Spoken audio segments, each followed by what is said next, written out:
Buenos días, feliz sábado. Dios les bendiga. Qué gusto poder saludarles nuevamente. Vamos a dar comienzo con el círculo de oración de esta mañana. Vamos a pedirle a nuestro Padre Celestial para que sea el Espíritu Santo el que nos dirija. Oramos. Querido Padre Celestial, gracias por la bendición del Espíritu Santo. Gracias, Padre, por el plan de salvación, un plan tan maravilloso. Gracias por tantas bendiciones que nos das cada día. Gracias porque estás a un pensamiento de distancia. Y en esta hora venimos delante de ti para pedirte que sea el Espíritu Santo el que dirija de principio a fin, para tu gloria y tu honra, y para que sea de bendición para cada uno de nosotros. Permite, Padre, que al estudiar este tema, nuestra mente se abra y nuestro entendimiento y nuestro corazón, y que nosotros podamos abrazar estas verdades y hacerlas parte de nuestra vida. Te pedimos esto en el nombre de tu Hijo Jesús. Amén. Bueno, vamos a continuar con el tema del libro de Nehemías. Estamos en el capítulo 3. Hoy vamos a estar viendo la reconstrucción de las puertas. Son varias puertas, pero esta mañana vamos a ver 3 puertas, que son las primeras 3 puertas que se reconstruyeron, y vamos a ir estudiando el simbolismo de estas puertas. Vamos a ver la puerta de las ovejas, la puerta del pescado y la puerta vieja. La lectura bíblica se encuentra en Nehemías capítulo 3, versículos 1 al 6. Nehemías 3, 1 al 6. Dice así la palabra de Dios. Entonces se levantó el sumo sacerdote Eliasib con sus hermanos los sacerdotes, y edificaron la puerta de las ovejas. Ellos arreglaron y levantaron sus puertas hasta la torre de Amea, y edificaron hasta la torre de Hananeel.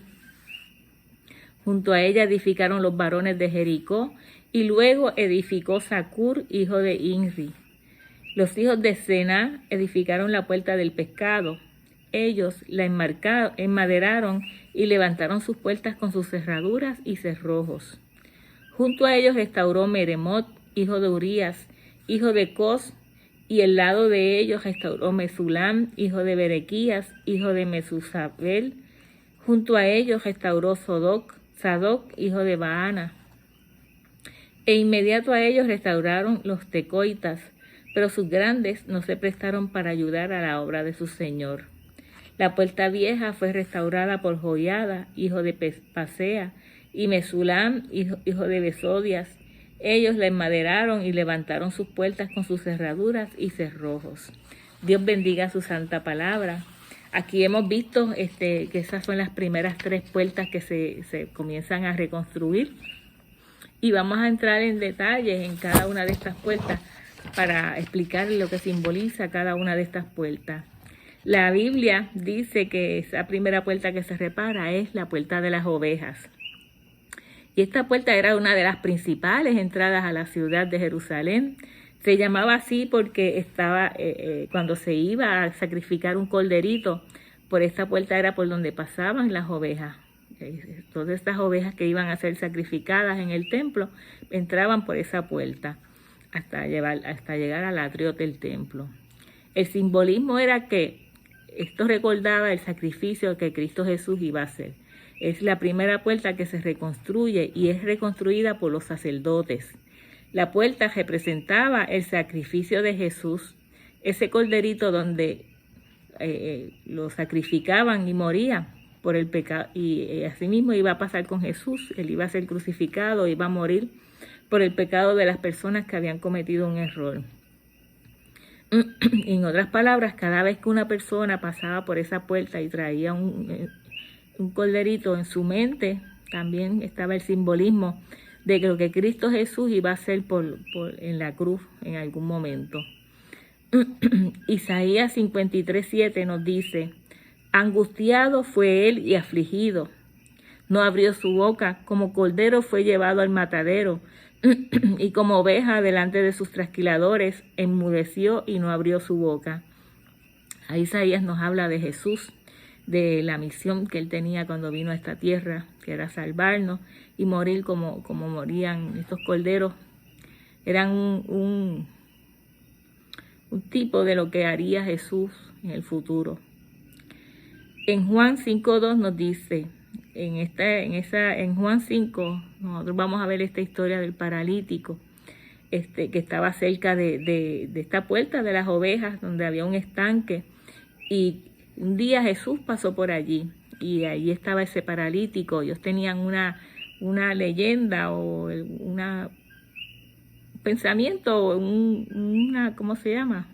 Una tradición de que cuando el ángel movía las aguas, la persona que lograra meterse al agua rápido, esa iba a ser sanada. Y allí estaba este paralítico que no tenía familia, no tenía a nadie que le ayudara a meterse al agua cuando esto ocurría, y nunca había podido lograr meterse al agua para recibir esa sanación. Y Jesús se encuentra con él, y esto estaba justo allí cerca de la puerta de las ovejas, y Jesús sanó a este paralítico. En Juan 3:16 nos dice, porque de tal manera amó Dios al mundo, que nos ha dado a su Hijo unigénito, para que todo aquel que en él crea no se pierda, mas tenga vida eterna. Y vemos aquí la misión que tenía Jesús, la misión de morir por nosotros, de recibir él la paga del pecado y así darnos salvación a nosotros. Cuando vamos a Nehemías 3:1 y leemos ese versículo que dice, y se levantó Eliasib, el sumo sacerdote, con sus hermanos, los sacerdotes, y edificaron la puerta de las ovejas, donde dice ahí, y edificaron la puerta de las ovejas. Ellos arreglaron, aparejaron y levantaron sus puertas hasta la torre de Mea, aparejándola hasta la torre de Hanael. Cuando dice ahí esa palabra que arreglaron y levantaron sus puertas, esa palabra arreglar en hebreo significa santificar, santificaron en la palabra original. ¿Y qué significa santificar? Santificar, separar para Dios, separar algo aparte, ¿verdad? Y en esta ocasión aquí se refiere a que ese primer proyecto de esa reparación de la muralla, ese primer proyecto, deciden comenzarlo precisamente por la puerta de las ovejas, porque la puerta de la oveja nos recuerda a Jesús, nos recuerda ese sacrificio que hizo Jesús. Y ellos, es interesante que habiendo tantas puertas, hayan comenzado por ahí. Y esto nos quiere decir algo.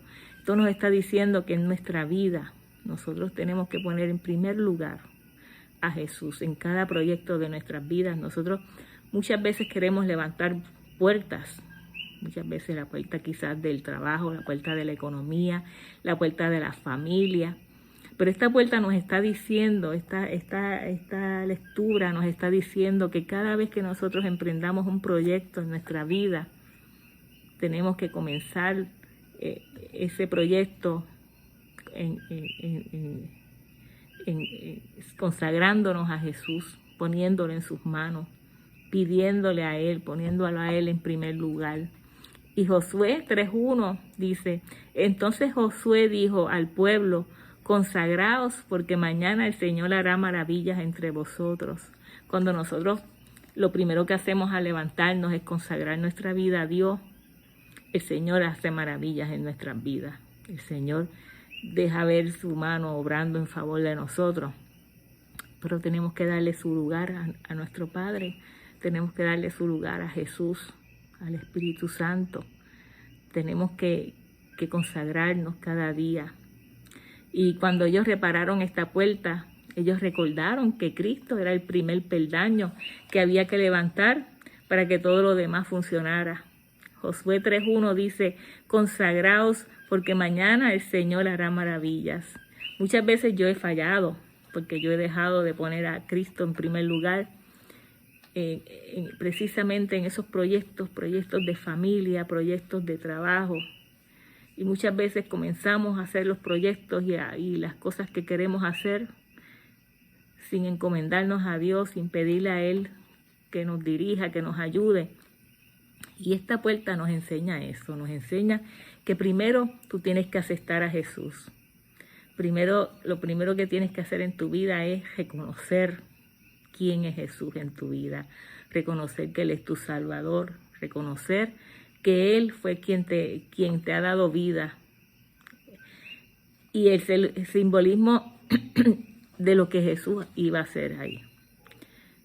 Lo que significaban esos corderitos, esas ovejas que entraban por esas puertas y las llevaban hasta el atrio para sacrificarlas. Ese simbolismo que representa lo que Jesús iba a hacer. Eso también nos enseña esta puerta. Y encontramos también que ellos santificaron, ellos dedicaron esa primera puerta, ese primer trabajo que ellos realizaron en esa reconstrucción. Ellos pusieron en primer lugar el proyecto de Jesús para sus vidas, para que luego ellos pudieran seguir levantando esta gran ciudad, estas murallas. Pero primero comenzaron levantando a Jesús, levantando la puerta de las ovejas. Y como les dije, muchas veces uno intenta realizar proyectos y cosas en la vida de uno y fallamos porque no ponemos a Dios en primer lugar. Y esto nos enseña que primero tenemos que hacer todo lo primero que tenemos que hacer en todo lo que nos propongamos es levantar a Jesús en nuestra vida y en cada proyecto de nuestra vida. Consagrarnos cada mañana, cada día. Buscarlo porque es la única forma que todo lo demás pueda ser reconstruido.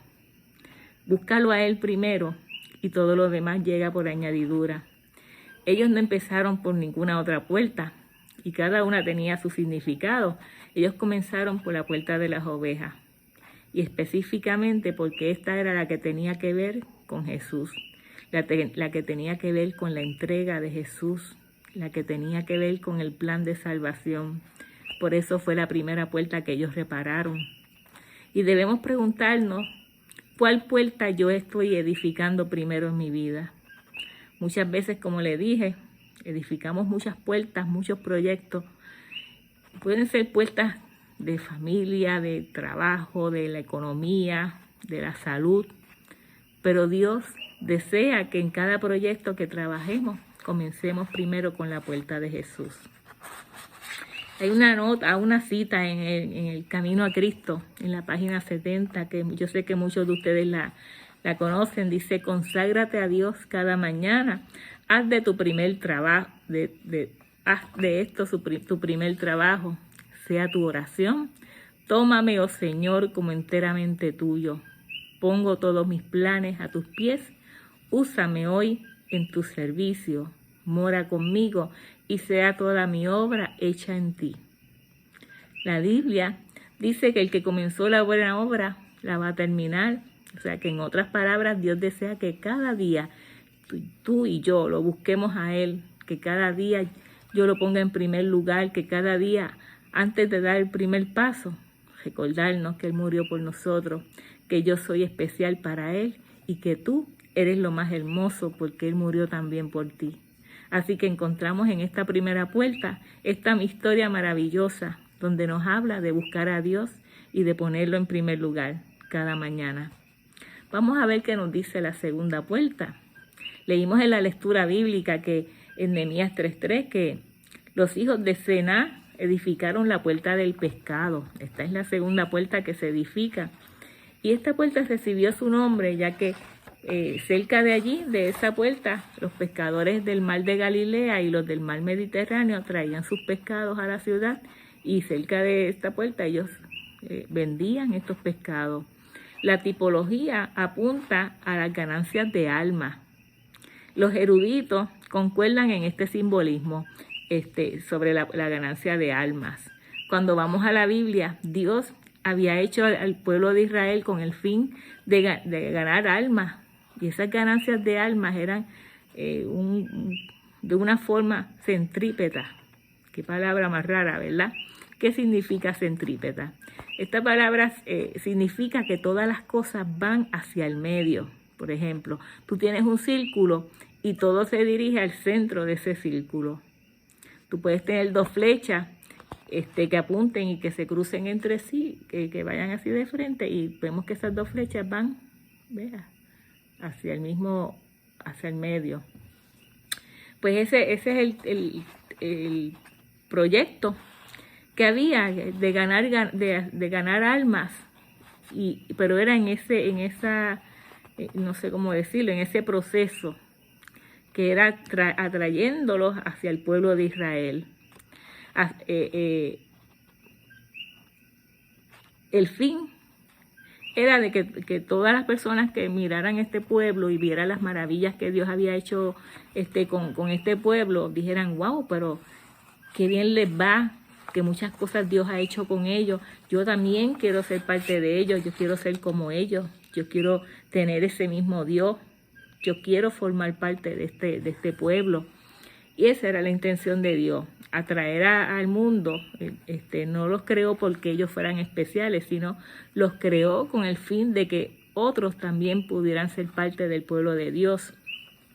Y en ese momento, pues se dice así, centrípeta, un tipo un proceso centrípeto, que todo iba a girar, ¿sabes?, para atraerlos hacia el pueblo de Israel. No como ocurre cuando Jesús viene, que de eso vamos a hablar ahorita, que entonces cambia ese tipo de proceso a un proceso centrífuga.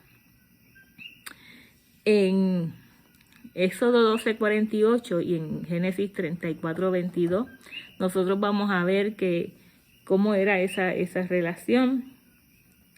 Nosotros vemos que en Génesis 34:22 Moisés tenía una hermana, Dina, y sabemos pues la historia. Yo no voy a contar la historia ahora, pero un hombre se enamoró de Dina y él no era del pueblo de Israel.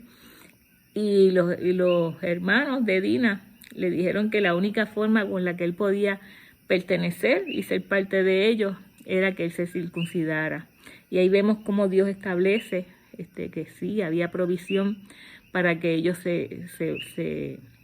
otras personas que no fueran del pueblo de Israel también pudieran pertenecer, y era a través de la circuncisión. Y cuando vemos a la historia de Génesis, esa fue la que hablamos ahora, la de Dina, y en la de Éxodo 12:48,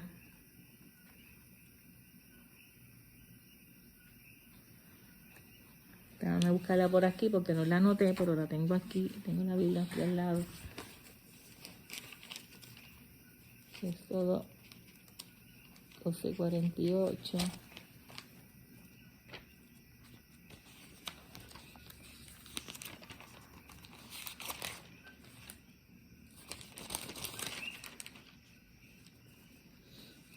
Dice: mas si algún extranjero peregrinare contigo y quisiera hacer la Pascua a Jehová, séale circuncidado todo varón, y entonces se llegará a hacerla y será como al natural de la tierra, pero ningún incircunciso comerá de ella. Vemos ahí pues que si alguien extranjero deseaba pertenecer al pueblo de Israel y participar de la Pascua, no estaba permitido, pero si la persona se circuncidaba, pues sí podía hacerlo. O sea que Dios hizo provisión para que otras personas también pudieran pertenecer al pueblo de Israel, porque eso era el fin, ¿sabe? Él creó este pueblo, el pueblo de Israel, pero fue con el fin de atraer a muchos a él, que fuera creciendo cada día. Dios quería que el mundo se uniera al pueblo de Israel. En Éxodo, Dios entrega las leyes, y dentro de las leyes Él está diciendo, mira, si hay alguna persona que está en Israel y cuando celebren las Pascuas, si no pertenece al pueblo de Israel, puede participar si se circuncida. Y vemos ahí estas provisiones que sí habían para que otras personas también fueran parte del pueblo de Dios. Y digo esto porque muchas personas dicen, no, que el pueblo de Israel es el pueblo de Israel, que ese es el que es. La razón por la que se creó un pueblo diferente fue para atraer al mundo, porque Dios quería que todo el mundo fuera parte del pueblo de Israel. Y cuando nosotros vamos a Mateo, en el capítulo 1, Mateo comienza hablando de la genealogía de Dios, y dentro de esa genealogía nosotros vemos que ahí está Rahab, la ramera. Así que la Biblia sí menciona que si alguien pertenecía al pueblo de Dios, si no pertenecía al pueblo de Dios y quería hacerlo, pues sí podían hacerlo. Tenían un pacto, ¿y cuál era el pacto? Pues la circuncisión. Y vimos ahora esos dos ejemplos para que pudieran pertenecer al pueblo de Dios. En Mateo 4:19 y en Mateo 28:19, donde nos habla de la gran comisión, Jesús hace la invitación a predicar al mundo. Y en Mateo 4:19 les dice a los discípulos: venid en pos de mí y os haré pescadores de hombres. Así que esta puerta, la segunda puerta, recordaba esa misión que tiene el pueblo de Israel de llevar el evangelio a todas las personas. Y ya dijimos pues que Jesús cambió lo que era la relación centrípeta, se me olvida la palabra, centrípeta, y la cambia por una relación centrífuga. En lo que es centrífuga, pues que es al revés. En vez de ir la dirección hacia el centro, pues ahí entonces es de adentro hacia afuera. Ahí él da la orden para que todos salgan a predicar el evangelio afuera. Dice, por tanto, en Mateo 28, por tanto, id y haced discípulos a todas las naciones, bautizándolos en el nombre del Padre y del Hijo y del Espíritu Santo, enseñándoles que guarden las cosas que os he mandado. Y aquí que yo estoy con vosotros todos los días hasta el fin del mundo. Ahora vemos que aquí Jesús dice, id. Ya no es que si tienes que ser parte del pueblo de Israel, pues te tienes que circuncidar, sino que ahora Dios está mandando la comisión de que vayan y prediquen el evangelio, y todo el que crea en él pues y acepte el evangelio pues será salvo. Hay una estadística que estuve mirando que la preparó el doctor Joseph Kidder. Él es profesor de la Universidad de Andrew, y esto lo prepararon, esto es un libro que él sacó en el año 2011. Se llama The Big Four, el gran cuatro, el cuatro grande. Y él tiene una estadística muy interesante en este libro que dice que el 80% de la iglesia adventista norteamericana están estancados o declinando. O sea que no se ve que haya movimiento de que se ingresen más personas a la iglesia. Al contrario, va bajando el número. Y él tiene otra estadística más interesante aún, que dice que el 66% de la feligresía no ha ganado un alma para Cristo en toda su vida. Significa que tú llevas un año, 5, 10, 15, 20, 30, hay un 66%, o sea, más de la mitad de adventistas que no han ganado un alma para Dios. Y yo estoy incluida en ese grupo. Y con estos datos nosotros tenemos que reflexionar sobre lo que pasa, porque estamos reparando esta puerta del pecado en nuestras vidas. Estamos trayendo gente a los pies de Jesús, estamos llevando el evangelio a otras personas. La iglesia está estancada en vez de avanzar, y eso es crítico, eso es grave, sobre todo en este tiempo, el tiempo del fin, porque se supone que sea lo contrario, se supone que la iglesia esté creciendo cada día más, no que esté mermando. Y es interesante que esta sea la segunda puerta que ellos comienzan a reparar, y ellos querían llevar el evangelio a otras personas. Es interesante porque en el libro de Esdras, Artajerjes le dice a Esdras, y recuerden que Esdras era un erudito, que no era cualquier persona, y el rey le dice que escribiera todo lo que él conocía, que hiciera las leyes para que conocieran a Dios y que sirvieran a Dios. Y la recomendación del mismo rey es que él le explique a las personas, que él escriba y que les enseñe, que él tenga influencia, que él influya en las demás personas sobre el amor de Dios. Y Elena White nos dice, la mayor obra de la cual pueden aspirar los seres humanos es la de convertirse en santos, convertir en santos a los pecadores. Y el deseado de toda la gente, en la página 162 dice, cada verdadero discípulo nace en el reino de Dios como misionero. El que bebe del agua viva llega a ser fuente de vida. El que recibe llega a ser un dador. La gracia de Dios es como un manantial en el desierto, cuyas aguas surgen para refrescar a todos. Eso está en el deseado de toda la gente, página 162. Y es así, nosotros tenemos que que entender esta puerta del pescado, la segunda puerta, esta puerta de llevar el evangelio a otras personas. Y si usted y yo ya conocimos a Dios y tenemos una misión y sabemos que tenemos una misión y sabemos cuál es la misión, pues tenemos que ayudar a otros para que también ellos conozcan a Dios. Esta puerta tiene gran importancia porque se podía levantar un templo, pero si no había una persona que adorara a Dios, tristemente no iba a servir de nada. En esta puerta, donde era la puerta del pescado, allí se recordaba la importancia de llevar a Jesús a otras personas. No solo se veía cerca de la puerta de las ovejas, donde nos llama a darle el primer lugar a Dios, sino que ahora te dice que tienes que compartir lo que ya tú sabes, lo que ya tú conoces, el amor de Dios con otras personas, para que ellos también puedan ser parte del pueblo de Dios. Vamos a ver ahora lo que significa la puerta vieja. Esta se encuentra en Nehemías 3:6, dice así: la puerta vieja fue restaurada por Joiada, hijo de Pasea, y Mesulam, hijo de Besodias.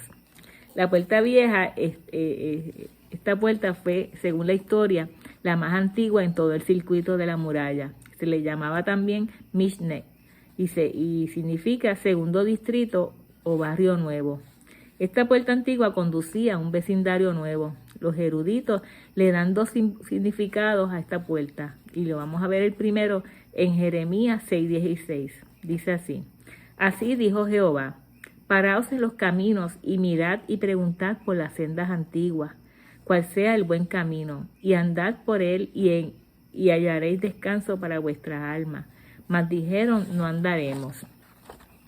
Dios le hablaba al pueblo de Israel y a través del profeta Jeremías y le decía: mira por dónde estás caminando, ten cuidado, te estás enfocando por donde no es, mira bien por dónde es que tú vas, investiga, pregunta, chequea cuáles son las sendas antiguas, busca cuál es el buen camino y anda en él, y si haces eso vas a encontrar descanso para tu alma. Esta puerta antigua nos hace recordar que Dios no cambia su palabra. Muchas veces nosotros fallamos porque no escuchamos la voz de Dios. Y la Biblia nos dice que el hombre no puede cambiar lo que dice la palabra de Dios. Y Jesús dijo que ni una tilde ni una jota se podía cambiar.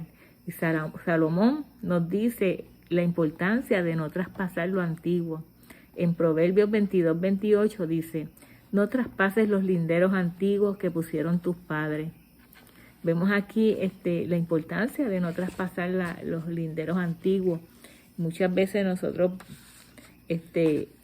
vemos en las noticias los líderes religiosos a nivel mundial hablando sobre, diciendo que la Biblia está obsoleta, que tienen que cambiarla, que tienen que actualizarla, que tienen que ponerla a la moda. Pero la Biblia dice: ten cuidado, no cambies los linderos antiguos. Dios tiene un plan para nosotros y lo ha puesto precisamente en la palabra de Dios. Y Él desea que tú y que yo miremos estas sendas antiguas y que podamos estudiarlas para que entendamos ese plan de salvación que Él ha puesto ahí para nosotros.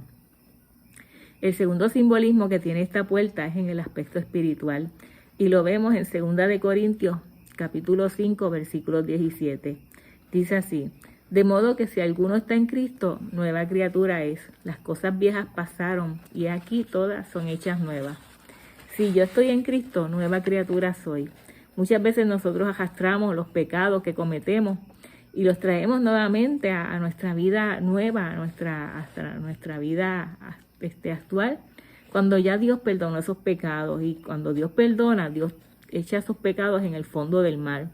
Y nadie, ningún ser humano ha podido navegar por el fondo del mar, en lo más profundo del mar. Quiere decir que si Dios lo echa en lo más profundo del mar y el ser humano no ha podido navegar, ¿por qué tenemos entonces nosotros que estar trayendo esas cosas viejas, esos pecados que ya Dios perdonó de nosotros, de nuestra vida vieja, y los traemos nuevamente a nuestra vida nueva? Cuando Dios hace una nueva criatura, es porque hace una nueva criatura. Cristo hace algo nuevo, no es que hace una modificación de la vida anterior, no es algo que que sale de lo anterior, tampoco es algo que se desarrolla, no es una remodelación, no es una modificación de esa vida antigua, tampoco es algo que se desarrolle, que surja de ella, no es algo que se edifique de la vida antigua, no es algo que crezca de esa vida antigua, sino que es una vida nueva. Cuando la palabra dice que nueva criatura es porque es una criatura nueva, es una vida nueva. Y cuando Dios desea transformarnos, Dios no nos va a hacer un trabajo a media. Dios es un Dios perfecto y Él va a hacer un trabajo completo. Nosotros somos los que seguimos arrastrando las cosas antiguas y trayéndolas nuevamente cuando ya son cosas que Dios las olvidó. Y es uno el que sigue luchando y tenemos que aprender a poner a Dios en primer lugar. Como lo decía en la primera puerta, la puerta de las ovejas. Pero yo soy el que sigue luchando por guardar para mí lo que he aprendido y no me animo a llevarle el mensaje del evangelio a los demás.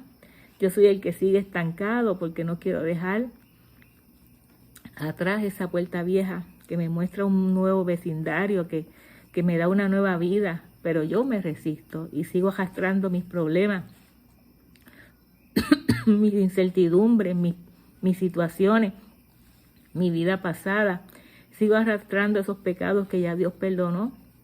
Pero cuando vamos a Jeremías 18:4 y nos dice, y la vasija de barro que estaba haciendo se echó a perder en la mano del alfarero, así que volvió a hacer de ella otra vasija según le pareció mejor al alfarero hacerla. No significa esto que cuando esa vasija se dañó, se rompió en las manos del alfarero. No se refiere a que la persona que está siendo transformada él coge esa vasija y sigue trabajando encima de ella, así rota como está, ¿no? Él coge esa masa y la tira al piso para poder volver a tirar, le empieza a amasar y a expandir nuevamente y a trabajar con ella como una masa nueva. Y para poder hacer esa vasija nueva, le empieza a dar azotes, le empieza a sacarle el aire que tiene la masa, le empieza a estirar, le empieza a amasar. Y muchas veces eso es lo que ocurre en nuestras vidas. Nos tiene que aplastar, nos tiene que amasar, nos tiene que dar para que salgan esas burbujitas de aire, para que podamos amoldarnos, podamos vivir una vida conforme a la voluntad de Dios y para que Él les pueda darnos forma a nosotros, pueda formar el carácter, ese nuevo carácter. Y cuando Él usa esta imagen para mostrarle a Jeremías cómo es que Dios desea trabajar contigo, cómo Dios desea trabajar conmigo, significa que es moldear nuestra vida, que es muchas veces hay que dar golpes, muchas veces hay que quitar el aire que hay dentro de la masa para que salga ese aire y no haya burbuja y no se vaya a quebrar nuevamente esa vasija. Y tenemos muchas veces que usted y yo pasar por muchas situaciones difíciles y nos preguntamos por qué. Y es porque Dios quiere pasar de esa puerta vieja. Quiere que llegues a ese nuevo vecindario, a esa nueva residencia. Dios quiere transformarte en una persona especial porque Dios te envió allí donde yo estaba con todos mis pecados, con todos mis errores, con todas mis formas absurdas de pensar, con toda mi locura. Dios deseó transformarme. Dios me rescató de allí, me trajo, me hizo pasar por esa puerta vieja y llegar a ese nuevo vecindario, a esa nueva vida, a esa nueva criatura. Y muchas veces el alfarero tiene que darle o apretar esa masa para poder moldearla. Muchas veces en ese proceso, tú y yo tenemos que sufrir, tenemos que salir lastimados, pero recuerden que dice la palabra de Dios, que a los que Dios ama, todo les resulta para bien. Dios quiere transformarnos. La puerta vieja significa que de algo antiguo Dios quiere hacer algo nuevo. Salmo 51:10 dice, crea en mí, oh Dios, un corazón limpio y renueva un espíritu recto dentro de mí. David decía, Señor, yo quiero que tú me cambies. No sé cómo va a ser, pero sí sé que es algo nuevo. Y Dios quiere transformarnos a nosotros en algo nuevo. En estas 3 puertas, nosotros vemos que Dios desea que, en primer lugar, que lo pongamos a Él en primer lugar, en la puerta de las ovejas, que podamos llevar el evangelio a otras personas, en la puerta del pescado, y que yo como cristiana pueda ser una nueva criatura. La gran pregunta que nos podemos hacer en el día de hoy es, ¿quieres dejarte moldear y quieres convertirte en una nueva criatura? La próxima semana vamos a estar estudiando las próximas 3 puertas, que sabemos que cada una tiene un significado también y sabemos que nos va a traer una enseñanza. Así que Dios les bendiga, nos vemos en la próxima semana. Ahora vamos a estar orando por las diferentes peticiones que se han puesto en el chat para que el Señor las conteste conforme a su voluntad. Dios les bendiga y que tengan un feliz sábado.